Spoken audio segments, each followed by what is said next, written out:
تو آپ کے دیوبندی مذہب میں جس دن جس تاریخ کو یوم ولادت درست ہو اسی دن آپ بھی نبی کریم صلی اللہ علیہ وآلہ وسلم کی تشریف آوری اور ان کی پیدائش کے تذکرے کے لیے ایک محفل منعقد کر کے بتائیں۔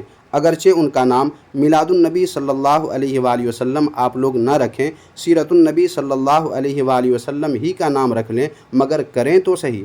ایک تو آپ لوگ خود کرتے نہیں ہو اور جو کرتے ہیں ان پر اعتراض پہ اعتراض کر کے روکنے کی شیطانی کوشش کرتے ہو۔ کیا یہی آپ لوگوں کا عشق ہے؟ کیا یہی آپ لوگوں کی نام نہاد مسلمانی ہے؟ خیر، دوسرا جواب یہ ہے کہ جناب شادی اسپیشلسٹ صاحب، آپ اپنے ہی مولویوں کی تحریر و مضامین پڑھ لیں تو یہ اعتراض آپ کبھی نہیں کریں گے۔ مثلا یہ دیکھیے، ماہنامہ دارالعلوم دیوبند جنوری 2015 کا شمارہ ہے۔ اس کے صفحہ نمبر 27 پر محمد شفیع قاسمی بھٹکلی دیوبندی کا تحقیقی مضمون شائع کیا گیا تھا، جس میں جیسا کہ آپ دیکھ سکتے ہیں دیوبندی اور قاسمی ہی نے تحقیق کے ساتھ یہ بات ثابت کیا ہے کہ جمہور علماء اہل سنت والجماعت کے نزدیک رسول اللہ صلی اللہ علیہ وآلہ وسلم کی تاریخ پیدائش 12 ربیع الاول ہی ہے، اور پھر اسے صحابی رسول حضرت عبداللہ ابن عباس رضی اللہ تعالیٰ عنہ اور حضرت جابر رضی اللہ تعالیٰ عنہ سے ثابت کیا ہے، جیسا کہ آپ بھی اس میں لکھا ہوا صاف دیکھ سکتے ہیں۔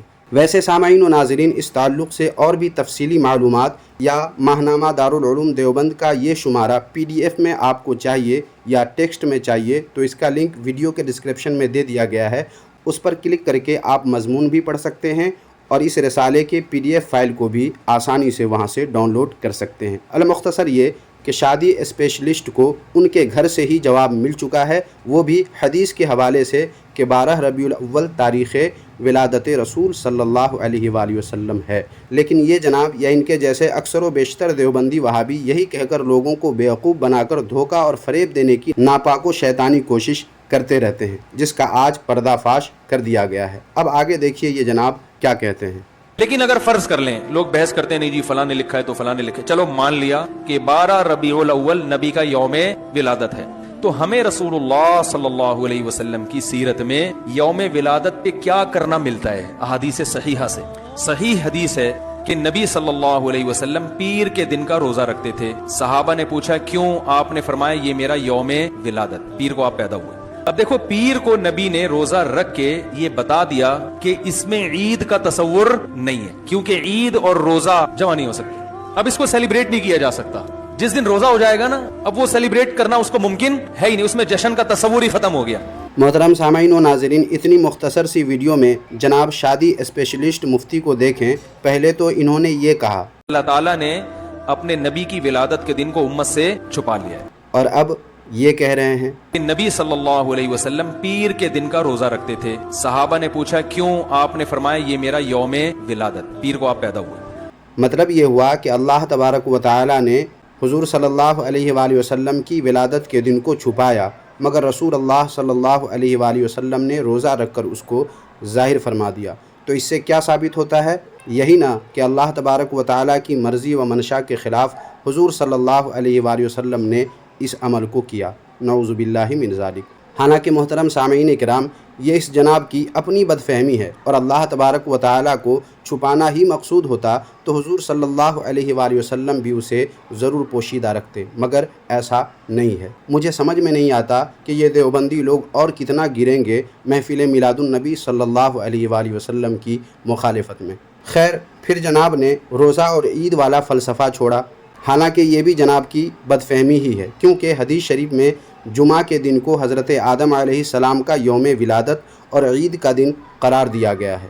یہ تو سارے دیوبندی وہابی جانتے ہی ہوں گے، اور سنی تو الحمدللہ جانتے ہی جانتے ہیں۔ تو جمعہ کا دن حضرت آدم علیہ السلام کا یوم ولادت اور عید کا دن بھی ہے، مگر جمعہ یعنی عید کے دن روزہ رکھنے کی بھی اجازت ہے۔ اب اسے ہم دیوبندی کے گھر سے ہی ثابت کر دیتے ہیں تاکہ کسی دیوبندی کو کوئی اعتراض نہ ہو، کوئی شکایت نہ رہے۔ چنانچہ یہ دیکھیں، بنوری ٹاؤن کے دیوبندی مدرسہ کے دارالافتاء کا یہ فتویٰ ہے، جس کا اسکرین شاٹ آپ دیکھ سکتے ہیں۔ اس میں صاف لکھا ہوا آپ دیکھ سکتے ہیں، پڑھ سکتے ہیں کہ جمعہ کے دن نفلی روزہ رکھنا جائز ہے۔ اب یہ دیکھیں دارال علوم دیوبند کا آن لائن فتویٰ کا اسکرین شاٹ ہے، اسے بھی آپ دیکھ لیں۔ اس پر بھی آپ صاف لکھا ہوا دیکھ سکتے ہیں، پورا فتویٰ اگر آپ پڑھنا چاہیں تو ویڈیو کو روک کر پڑھ سکتے ہیں۔ تو اس پر صاف آپ لکھا ہوا دیکھ سکتے ہیں، لکھا ہے کہ جمعہ کے دن روزہ رکھ سکتے ہیں۔ مطلب یہ ہوا کہ جناب شادی اسپیشلسٹ مفتی نے جو اپنی بدفہمی کا شوشہ چھوڑا تھا وہ آخرکار اپنی موت آپ مر گیا، اور دیوبندیوں کے گھر سے ہی ثابت ہو گیا کہ جناب شادی اسپیشلسٹ لوگوں کو غلط بیانی کر کے گمراہ کرنے کی شیطانی اور ناپاک کوشش کر رہے ہیں، کیونکہ انہوں نے دعویٰ یہ کیا تھا عید اور روزہ جمع نہیں ہو سکتے، اب اس کو سیلیبریٹ نہیں کیا جا سکتا۔